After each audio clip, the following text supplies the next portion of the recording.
Blue lightsabers were most frequently seen among Jedi during the Clone Wars era. Blue lightsabers were carried by Jedi Guardians, warriors who specialized in combat and aggressive negotiations. Think of them as the Jedi Order's frontline defenders, focused more on action than philosophy. They were like a reflection of ancient Sith warriors, but on the side of justice. Guardians spent much of their time refining combat techniques and conducting peacekeeping missions in volatile zones. They often led clone troopers into battle, putting their skills to the test on chaotic frontlines across the galaxy. Famous Jedi Guardians like Anakin Skywalker, Count Dooku before his fall, and Ki-Adi-Mundi notably used these blue lightsabers. Green blades were most commonly seen in the hands of Jedi consulars. If a Jedi was more attuned to the cosmic force than to physical combat when harvesting their kyber crystal, it would usually glow green. Consulars lean toward diplomacy and problem solving without resorting to violence. Rather than rushing into battle, they preferred to meditate and seek clarity through the force. Their deep connection to the spiritual aspects of the force made them wise advisors and negotiators across the Republic. But don't let their peaceful nature fool you, they never left their lightsabers behind. When forced into battle, consulars were incredibly skilled with force techniques, making them dangerous despite their reluctance to fight. Notable consulars include Qui-Gon Jinn, Master Yoda, and believe it or not, even Yoda's doctor.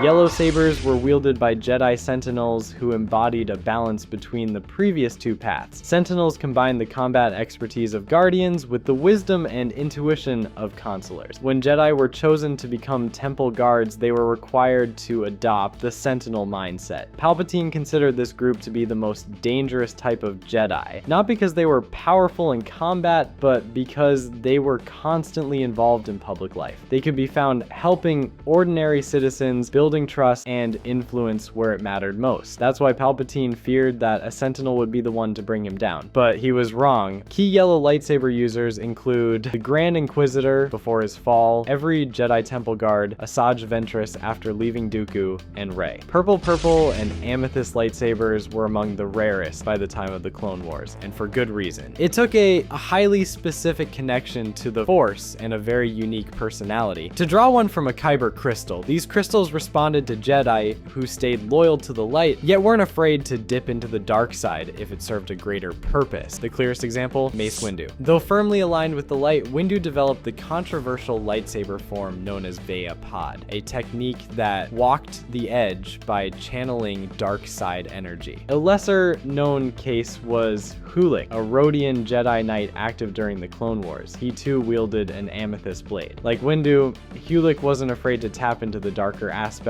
of the Force when needed, but he never let it consume him. When Order 66 was unleashed, Hulik was shot down by his own clone troopers. Though mortally wounded, he managed to escape and plot a course for Rhodia, his homeworld. Sadly, he didn't survive the trip. His family buried him with honor alongside his rare amethyst blade. Years later, Luke Skywalker discovered the lightsaber and even noted its similarities to Windu's, but accidentally destroyed it while trying to take it apart. Red lightsabers are perhaps the most infamous of them all, and their origin is anything but natural. Unlike other colors, red can't be achieved by simply bonding with a kyber crystal. It must be forced through a violent and painful act known as bleeding. A Sith or dark side user would pour their hatred and rage into a crystal, corrupting it and turning it crimson. Darth Vader, like many Sith before him, bled his crystal this way. Any color kyber crystal can be made red through this process. The result is a weapon that radiates fury. Notable users include Palpatine, Vader, and surprisingly, Tehran Malicos from Fallen Order. After Order 66, Malicos bled his crystal using Night Sister magic, a darker path still tied to the Force, but with a different twist. The only true black-bladed weapon we've seen in canon is the ancient Mandalorian darksaber. It was created by Tara Vizsla, the first Mandalorian Jedi. After his death, the Jedi secured the weapon in their temple vault, but Mandalorians reclaimed it, seeing it as a cultural treasure. From that point on, the darksaber became a symbol of Mandalorian leadership. Whoever held it had the right to rule. Over the years, it passed through many hands: Tara Vizsla, Pre Vizsla, Maul, Sabine Wren, Bo-Katan Kryze, Moff Gideon, and now Din Djarin. Kareen. There's some debate about whether the darksaber is even a true lightsaber at all. Concept art from the High Republic era hints that it may belong to a unique class called white darksabers, which might come in other colors, blue, red, or even green, if forged by Mandalorians. Canon hasn't confirmed this yet. Additionally, there are black-bladed lightsabers used by mysterious Sith wraiths mentioned in an early excerpt from Shadows of the Sith. These have yet to fully appear in canon, but are heavily implied to exist. White blades are just as mysterious as red ones, and the two are directly connected. To create a white lightsaber, a Force user must purify a bleeding red crystal through the light side, effectively healing it. This cleansing process strips away the corruption, leaving a pure white glow. While it's confirmed this can be done with red crystals, it's still unknown whether other colors can be purified the same way. Ahsoka Tano is the most prominent example. After defeating the Inquisitor known as the Sixth Brother barehanded on the moon of Ra'ada, she recovered his corrupted red crystals. She purified them, transforming them into brilliant white kyber crystals, then used spare parts to construct her iconic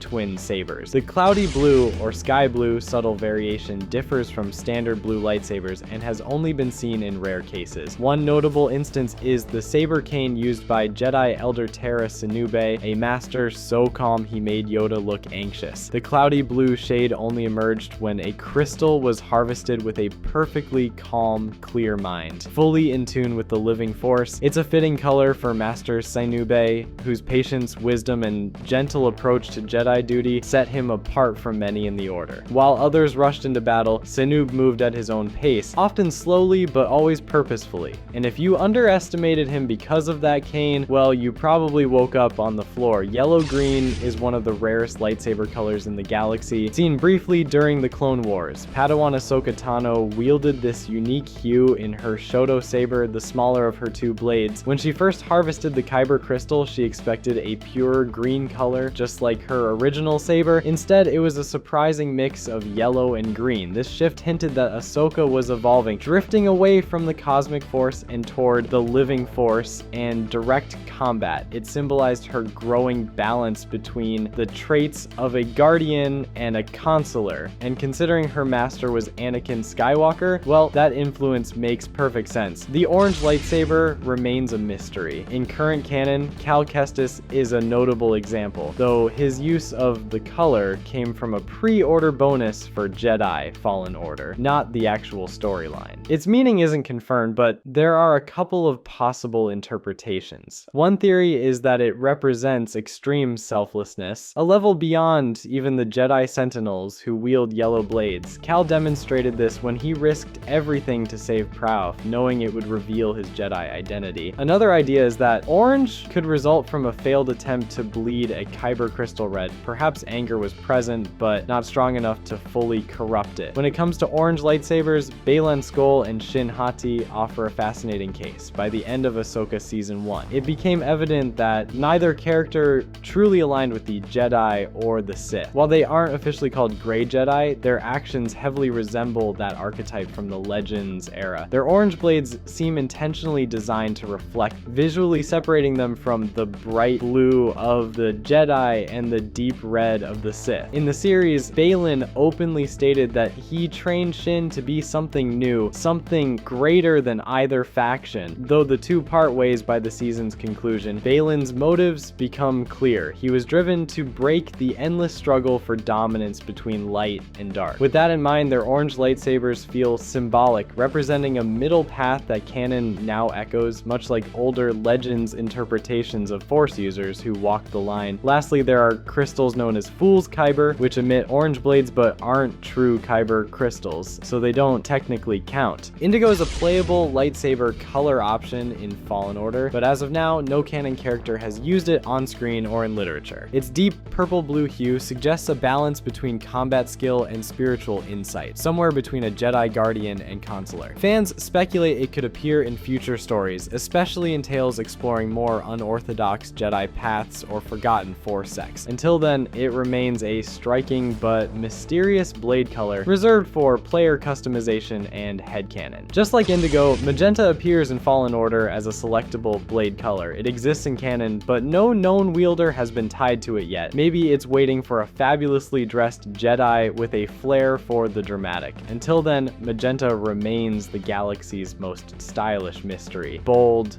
bright, and completely unused. It's the lightsaber equivalent of showing up to a battle in a velvet cape. Completely unnecessary, but undeniably awesome. Someone, someday, will wield it with flair. Cyan is another variation introduced in Fallen Order. It's close to blue, but slightly brighter, almost like the color of a clear tropical ocean on a sunny day. At present, there are no canon characters confirmed to wield this color, and no deeper meaning has been established. Fans often speculate it could represent clarity, hope, or fresh beginnings, perfect for a Jedi forging their own unique path in the galaxy. In the end, these rare lightsaber colors add a unique layer of mystery and personality to the Jedi Order. Whether they represent calm, courage, or something entirely different, each hue tells its own story. As the Star Wars saga continues to expand, who knows which colors we'll see next. If you enjoyed this video, be sure to check out more related content shown on screen.